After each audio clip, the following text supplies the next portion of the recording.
Kum Kum and its Utopian Learning. Now I am back with Sea Fever by John Masefield. Before starting the poem, you have to learn two things. That is personification and metaphor. What is personification? When we compare a non-living thing with a living thing, that is called personification. And what is metaphor? Metaphor is also comparing. When we compare two things, that is called metaphor. তাহলে যখন আমরা কোনো জড় বস্তুর সঙ্গে কোনো সজীব বস্তুর তুলনা করি তখন সেটাকে আমরা বলি পার্সনিফিকেশন। আমরা এই পোয়েমের মধ্যে দেখব যে সীকে সমুদ্রকে একটা লেডির সঙ্গে তুলনা করা হয়েছে। তাহলে এখানে সী হলো একটি non living thing and lady হলো লিভিং থিং। তাহলে নন লিভিং এর সঙ্গে লিভিং এর তুলনা হলো, তাহলে এটাকে আমরা বলবো পার্সনিফিকেশন। সেরকম ভাবেই মেটাফরের ইউজও আমরা এই পোয়েমের মধ্যে দেখতে পাবো। আমাদের প্রথমে কবিতাটিকে পোয়েমটিকে আরো ভালোভাবে বোঝার জন্য আমাদের জন ম্যাসফিল্ডের লাইফ সম্বন্ধে কিছু জানতে হবে, যিনি হলেন এই পোয়েমের লেখক John Masefield. John Masefield was a sailor in his early life. John Masefield ছিলেন একজন সেলার এবং এই পোয়েমের মধ্যে উনি ওনার ওই যে সামুদ্রিক জীবনকে ফিরে পেতে চেয়েছেন। সামুদ্রিক জীবন ফিরে পাওয়ার একটি ইন্টেন্স ডিজায়ার ইনি এই পোয়েমের মধ্যে প্রকাশ করেছেন এবং সামুদ্রিক জীবন কেমন হয় সেই বর্ণনাটাও উনি দিয়েছেন। আর ওই যে সামুদ্রিক জীবন বা সেলারের যে লাইফ, ওই লাইফটা ওনার খুব পছন্দের, ওনার খুব ফেভারিট লাইফ, সেটি আমরা মানে পোয়েম পড়লেই বুঝতে পারবো। Now let's start the poem. I must go down to the seas again, to the lonely sea and the sky. কে লেখক জন ম্যাসফিল্ড বলছে আমি আবার সমুদ্রে ফিরে যেতে চাই। To the lonely sea and the sky. Lonely মানে নির্জন, নির্জন সমুদ্র এবং আকাশের কাছে। তাহলে লেখক দেখো প্রথম লাইনেই বলেছেন আই মাস্ট গো ডাউন। এটা থেকে বোঝা যাচ্ছে, মাস্ট ওয়ার্ডটা থেকে বোঝা যাচ্ছে যে ওনার মধ্যে সমুদ্রে ফিরে যাওয়ার ডিজায়ারটা কতটা ইন্টেন্স, কতটা গভীর ইচ্ছা ওনার মধ্যে আছে। এবং সেই লাইফটা কিরকম, সেই সমুদ্রটা কেমন হবে? লোনলি সি অ্যান্ড স্কাই, মানে নির্জন সমুদ্র থাকবে সেখানে আর আকাশ থাকবে।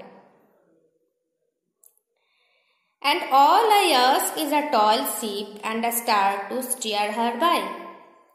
আর কি চান? টল শিপ, টল মানে কি? লম্বা, শিপ মানে জাহাজ।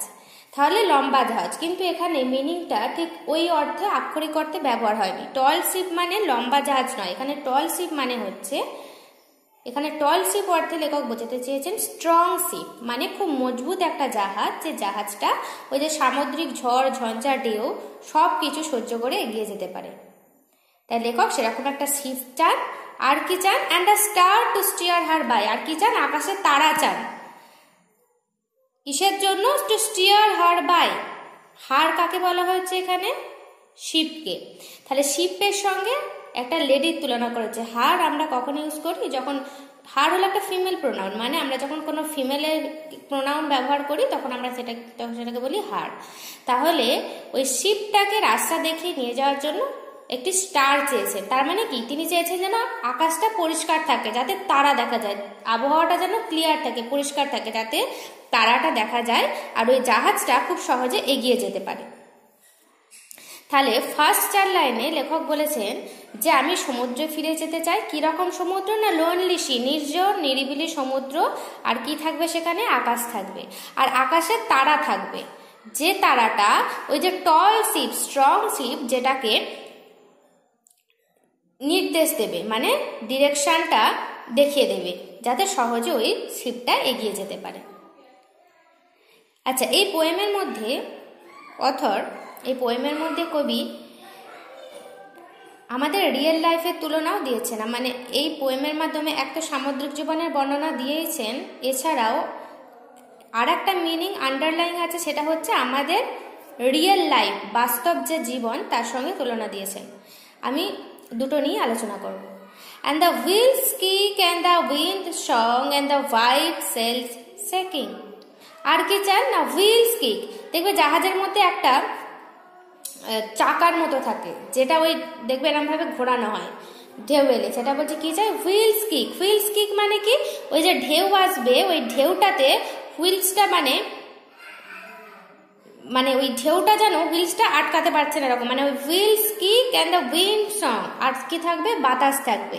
বাতাসটার আওয়াজটাকে এখানে কবি সঙ্গের সঙ্গে তুলনা করেছেন, উইন্ড সং মানে বাতাস বওয়ার যে আওয়াজ সেটাকে কবি বলেছেন যে গান, গানের সঙ্গে তুলনা করেছেন, বাতাসের গান। And the white sales shaking. Sail মানে কি, সেল মানে হচ্ছে যে পাল, ওই যে জাহাজে যে পাল থাকে সেই পালটাকে বলছে, সাদা রঙের যে একটা পাল থাকে সেটাকে বলছে হোয়াইট সেল শেকিং। তাহলে কি হবে না, ওই হুইলস কিক থাকবে, উইন্ড সং থাকবে, আর সেলসটা শেকিং হবে। আর কি হবে, and a grey mist on the sea's face and a grey dawn breaking. Mist মানে কি, মিস্ট মানে হলো কুয়াশা। আর ডন মানে কি, ডন মানে হচ্ছে ভোর। আর কি হবে না, এই ঘন কুয়াশা থাকবে সমুদ্রের মুখে, সিজ ফেস। দেখো এখানে সিজ ফেস মানে সমুদ্রের মুখ। সমুদ্রের কি মুখ হয়, সমুদ্রের কিন্তু মুখ হয় না, এখানে সমুদ্রকে তাহলে মানুষের মুখের সঙ্গে তুলনা করা হয়েছে। তাহলে কি থাকবে না, সমুদ্রের মুখে থাকবে গ্রে মিস্ট মানে ধূসর রঙের কুয়াশা থাকবে।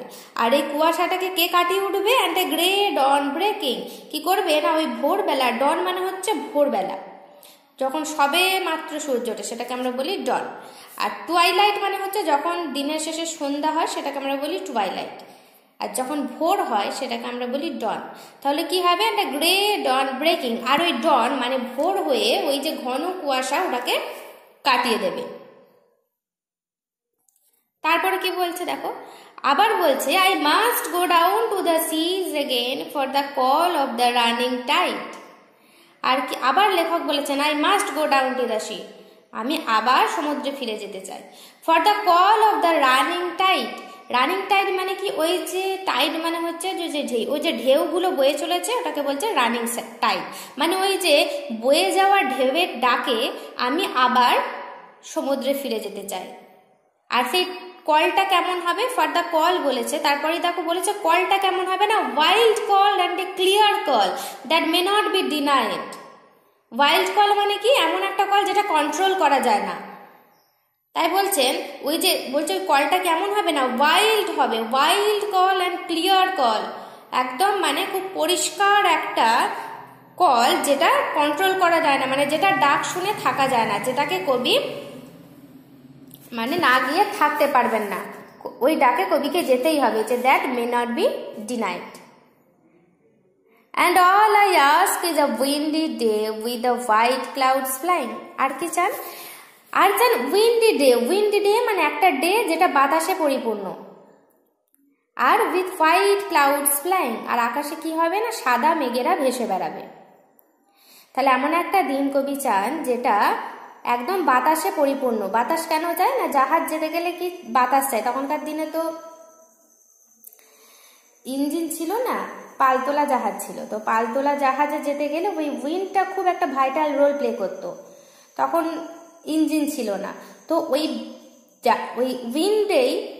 উইন্ডের মাধ্যমে জাহাজটাকে এগিয়ে নিয়ে যাওয়া হতো, পালতোলা জাহাজ ছিল যেটা। তাই বলছেন যে উইন্ডি ডে চাই। আর কিরকম চাই না, হোয়াইট ক্লাউডস ফ্লাইং, আকাশের মধ্যে সাদা মেঘেরা ভেসে বেড়াবে। And the flung spray and the blown spume and the seagulls crying। আর কি থাকবে না, ফ্লাং স্প্রে। ফ্লাং মানে কি, ফ্লাং ওয়ার্ডটা মানে হচ্ছে জোরে জোরে কোনো কিছু ছিটকেলে সেটাকে বলে ফ্লাং।